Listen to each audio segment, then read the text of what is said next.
कांग्रेस के ऊपर, विपक्ष के ऊपर आरोप बड़ा गंभीर है और आरोप यही है जो जनता ने देखा संसद में आपने सपोर्ट नहीं किया। अब इस मामले को लेकर मुख्यमंत्री छत्तीसगढ़ के कह रहे हैं कि ये महापाप किया है।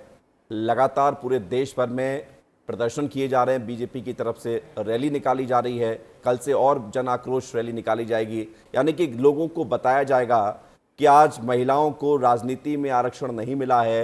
29 में 33% सीट पर महिलाएं चुनाव नहीं लड़ पाएंगी आरक्षण के तहत, तो फिर उसके पीछे वजह है विपक्ष। क्या कहेंगे इस पर आप? देखिए, भारतीय जनता पार्टी झूठ बोल रही है और सिर्फ झूठ बोल रही है, क्योंकि हम सब जानते हैं कि भाजपा लगातार अफवाह फैला रही है। आपको याद होगा कि जो महिला आरक्षण कानून की बात करते हैं वो 23 सितंबर को बन चुका है और उस पर कानून भी बन चुका है, लेकिन भारतीय जनता पार्टी की जो नेता है वो झूठ और भ्रम फैला रही है। आप देखेंगे कि जब 23 सितंबर को यह कानून बन चुका था और उसके बाद 28 सितंबर को महामहिम राष्ट्रपति द्रौपदी मुर्मू ने उस पर हस्ताक्षर भी कर दिया गया। और अभी 3 दिन पहले की बात करूं मैं, तो 3 दिन पहले मतलब 16 अप्रैल 2026 को अधिसूचित भी कर दिया गया था, नोटिफाई आरक्षण देने की बात कही थी। तो भारतीय जनता पार्टी महिलाओं को यहाँ पर भ्रमित कर रही है और खुद भी भ्रम में है। भारतीय जनता पार्टी के पास तो है ही नहीं कुछ कि वो कुछ बात कर सके कि जनता के हित में आज तक क्या काम किए, तो सिर्फ भ्रम फैलाने की बात करती है। और दूसरी बात आप देखेंगे कि लगातार यदि मैं बात करूं तो कांग्रेस ने महिलाओं के लिए हमेशा से, उनको चाहे शहर से लेकर के गांव तक की बात करूं तो 33% आरक्षण दिलाए, जिसके कारण आज 15 लाख से भी अधिक महिलाएं निर्वाचित होकर के वर्किंग कर रही है। यदि कांग्रेस की बात करूं तो कांग्रेस ने कामकाजी। वंदना जी, आपने अच्छा काम किया, कांग्रेस ने अच्छा काम किया। एक और अच्छा काम करना था कि अगर इसको सपोर्ट कर देते 2029 से लागू हो जाता। जो कानून बना है वो 2034 के लिए बना है, इतना तो अंतर आपको पता ही होगा। तो आप आरक्षण पहले चाहती हैं या इसको डिले करना चाहती थी? देखिए विवेक जी, हमारा 2023 में भी वही कहना था कि आपको महिला आरक्षण 33% जब लागू कर रहे हैं तो किंतु परंतु करके आप इसमें अड़ंगा क्यों डाल रहे हैं?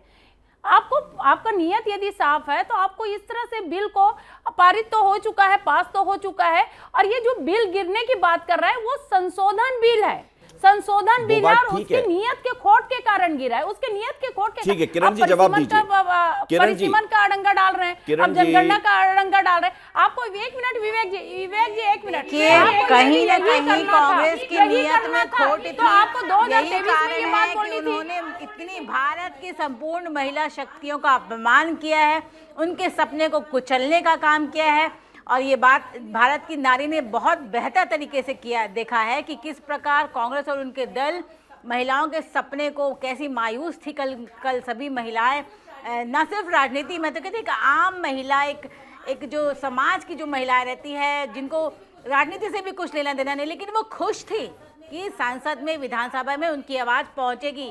लेकिन कांग्रेस जो कांग्रेस का सचमुच जो चाल चलित चेहरा है आज भारत की नारी ने देख लिया, भारत के पूरे नागरिकों ने देख लिया कि किस प्रकार इन्होंने आडंबर किया कि इसमें ये नहीं होना था, वो नहीं होना था। बिल्कुल मुझे लगता है वंदना जी को कुछ क्लियर नहीं है कि 2023 में ये कानून पारित हो चुका है, बिल्कुल हो चुका है, लेकिन इसमें कुछ विसंगति थी कि ये डिमिलिटेशन और सेंसस के बाद लागू होगा। वही उसी बिल को संशोधित करते हुए हमारी सरकार ने कहा था, मोदी जी ने यही तो कहा था कि डिलिमिटेशन पहले कर देते हैं, उसके बाद लागू ये किया जाएगा, लेकिन इस पर भी अड़ गया, डिमिलिटेशन के खिलाफ हो गया। सबसे बड़ी बात तो समझ ही नहीं आता, ये महिला आरक्षण के खिलाफ है, सेंसस के खिलाफ है, डिलिमिटेशन के खिलाफ है।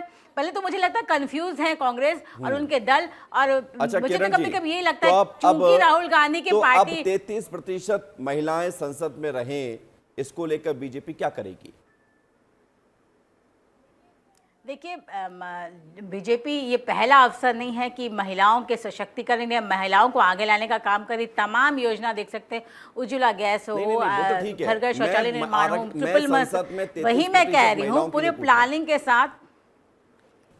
देखिए, अभी अगर आप हाल ही में अगर सांसद के कैबिनेट को देखते हैं तो महिलाओं का भागीदारी निश्चित तौर पे बढ़ाई गई है। अगर सांसद महिलाएं जो आ रही हैं, पिछली बार 78 आई थी, इस बार भी बहुत भारी संख्या में सांसद में महिलाओं की एंट्री हुई विधानसभा में ही। वो मोदी जी के सरकार की भी कहीं ना कहीं मोदी जी के सरकार की ही देन है।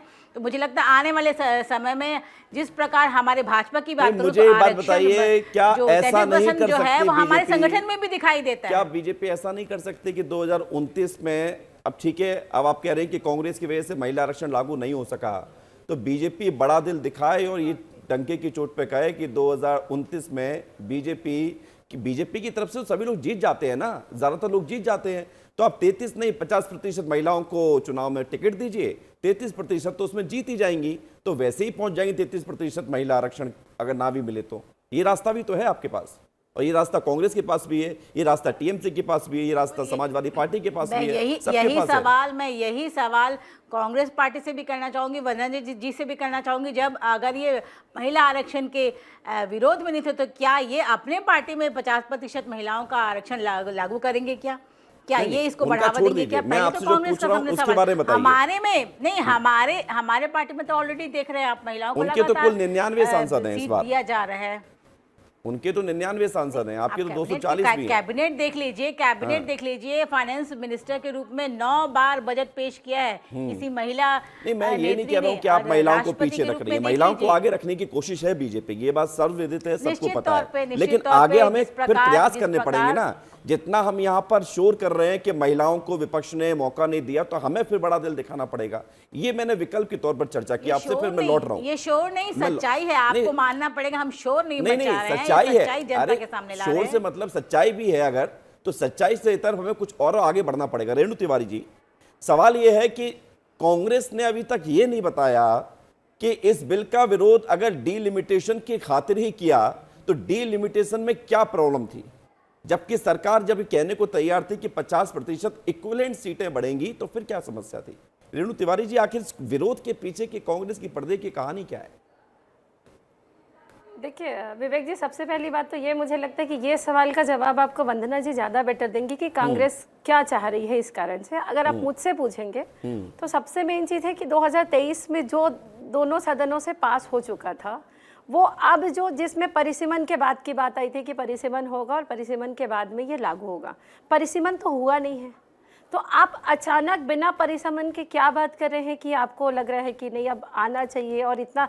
और मुझे लगता है कि ये दोनों पार्टियां जो हैं, मतलब छत्तीसगढ़ में अगर मैं बात करूं तो छत्तीसगढ़ में महिलाओं की स्थिति जो है पॉलिटिकल सिनेरियो में देखेंगे तो महिलाएं बहुत हैं यहाँ पे, कार्यकर्ता बहुत है, लेकिन कोई भी पार्टी अगर अपनी पार्टीगत बात करेंगे तो 33% वो उनको प्रत्याशी नहीं बनाती है।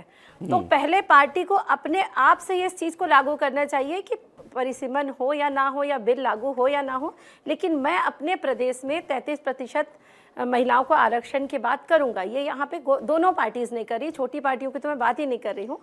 तो पहले सबसे मेन चीज़ है कि पार्टी को इस बात को समझना होगा। और रही बात जिस तरीके से बात चल रही है कि दोनों पार्टी विरोध कर रही है, इसमें विरोध का देखिए क्या है, मतलब मैंने अपने सोशल मीडिया पोस्ट पे कमेंट लिखा था और इसको लेके बहुत सारी बातें भी आई कि चित भी मेरा पट भी मेरा। तो यहाँ पे दोनों स्थितियाँ जो आ रही है वो यही आ रही है कि अगर ये पास होता है तो कांग्रेस को लग रहा है कि ये शायद इन्हें फ़ायदा हो जाएगा और ये पूरा जो महिला वोट है और अभी जहाँ जिन मातृशक्ति जिन प्रदेशों में ज़्यादा है वहाँ पर चुनाव होने हैं तो शायद इनको उसका फ़ायदा मिल जाएगा।